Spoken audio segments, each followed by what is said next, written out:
yes, the Warp Forge with another Ave Dominus Nox update for you all. So today we have the Contemptor Dreadnought. And as you can see, it's the plastic one from Betrayal Calth. Also now as a single solo pack in its own right. Just a plastic Contemptor Dreadnought. And you can get these in Games Workshop. So what? Well, okay, as you can see, the main difference is it has 2 Hereteks assault cannons, and yes, they are magnetised. I did get 2 Betrayal Calth kits, and I did convert the other one into War Boss Sword that you've seen earlier in earlier hobby updates on the channel.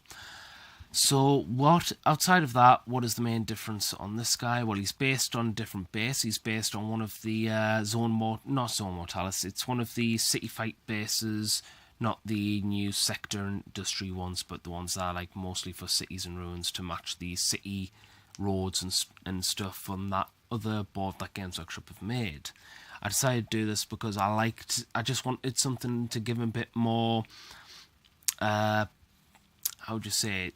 Just a bit more flavour on the base, because he's a very static model and I didn't want something like just rubble everywhere. I just kind of wanted something to make him feel a bit more active, a bit more fluid, so I kind of put him on a base to make him look a bit different and make him look like he's in the right place at the right time, being on a road, shooting down into an alleyway, as he should be with those Hereteks assault pattern Hereteks assault pattern cannons.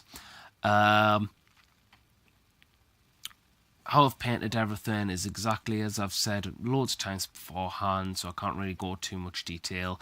The only differences is with red glowy effects that you'll see better in a future update on my Scorpius, is just I made a glowy effect with the red. It was just a dry brush of dark red, then closer in towards the actual light source I did a lighter shade of Wazdaka red on top of that as a dry brush, so that you could see the differentiation, the light glowing outwards.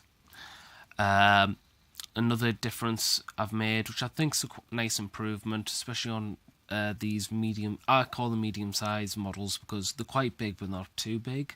So if you can get away, so if you can get away with it, is that I dry brushed electric blue before applying on parts of the armour on the midnight clad blue, and I did this to give off a glowy effect from the lightning marks, which you can see on the video quite nicely, I believe.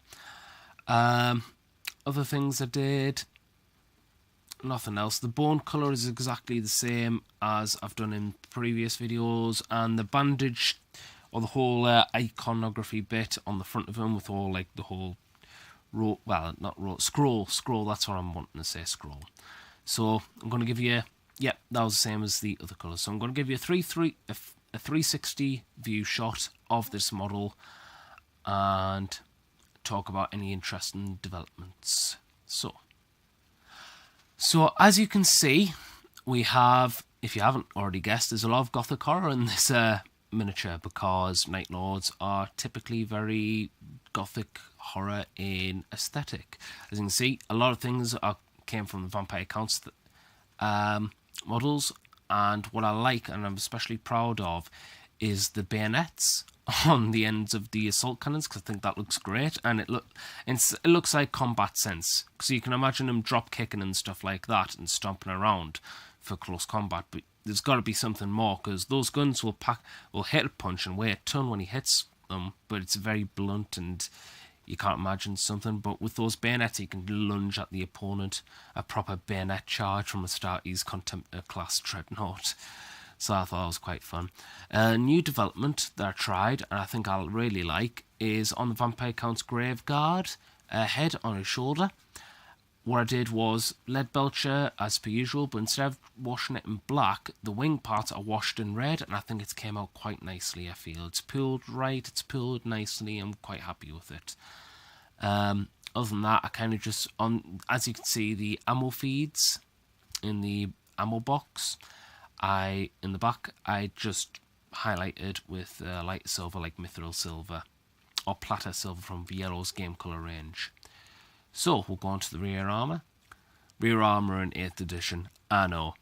As you can see, I didn't really do much over here. I plan to go back to the red a bit more in a future time, but at the moment it's looking quite nicely as he is.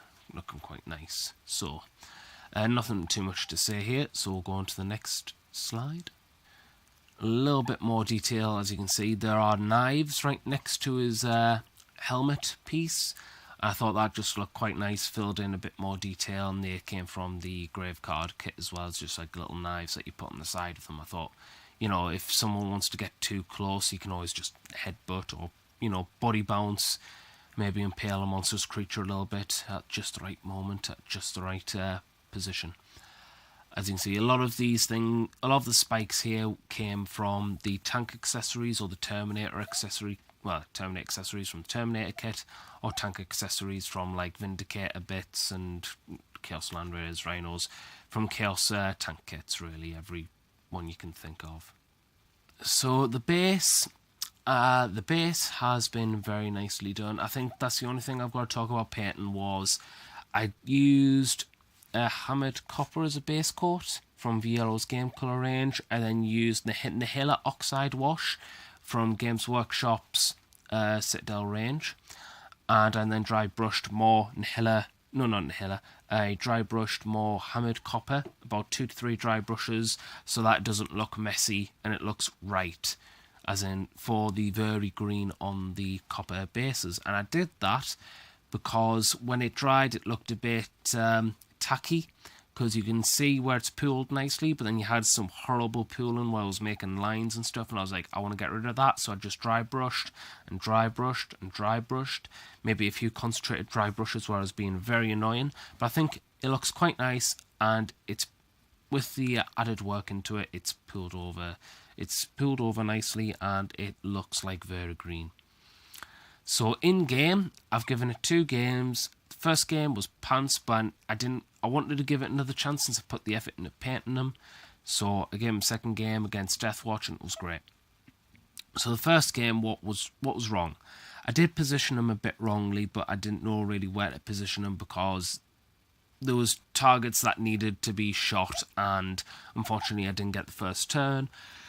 So a load of las cannons, basically from a Longfang squad, ended up shooting him and reducing him to like 2 wounds in the first turn. Now, he didn't manage to actually die during the game, or he might have done on the last turn of the game, but he was practically useless, hitting on 5s and stuff like that. It wasn't really good, so I just felt like I kind of let the Dreadnought down, so I wanted to give it another try. So, learning from your mistake from last time, I was playing against a different opponent with Deathwatch, and decided to, instead of having me Sorcerer with a jump pack, I decided to replace him with Chaos Hellwright from Forge World, which I'm currently painting up at the moment because I love the model.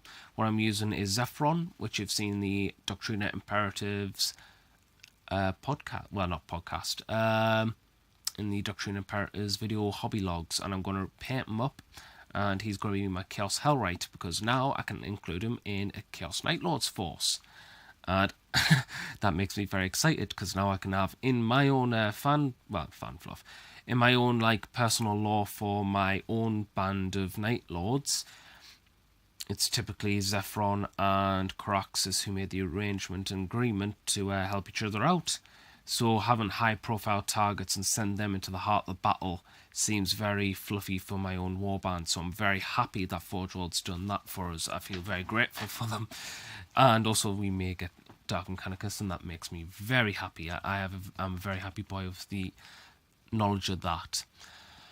So outside that, got him into second game. He was one of the 2 last models remaining. I lost that game by victory points, but it was very close, as in my opponent had 4 models remaining and I had 2.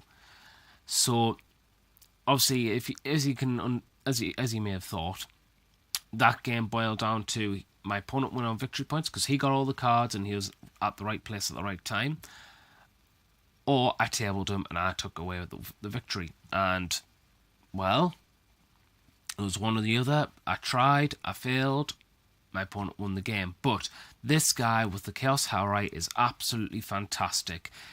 He may have to limp behind. What I mean that is usually he moves 9 inches and the Hellwright moves 6 inches. So if you want the benefits of the Hellwright, you're going to have to move him 6 inches, just as you were going to with a normal infantry, like back in the 7th. Sorry about that.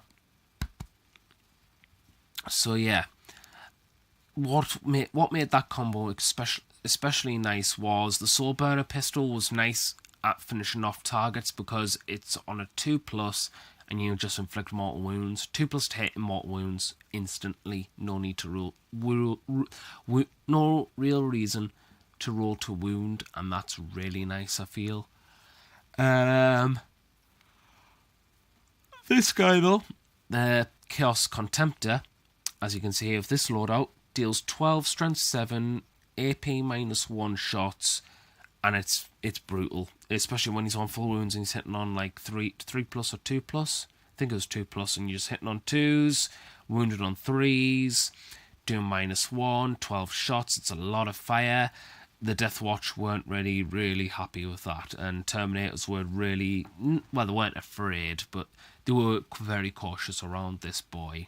They wanted to destroy him in combat fast, couldn't get there, and they got mauled instead.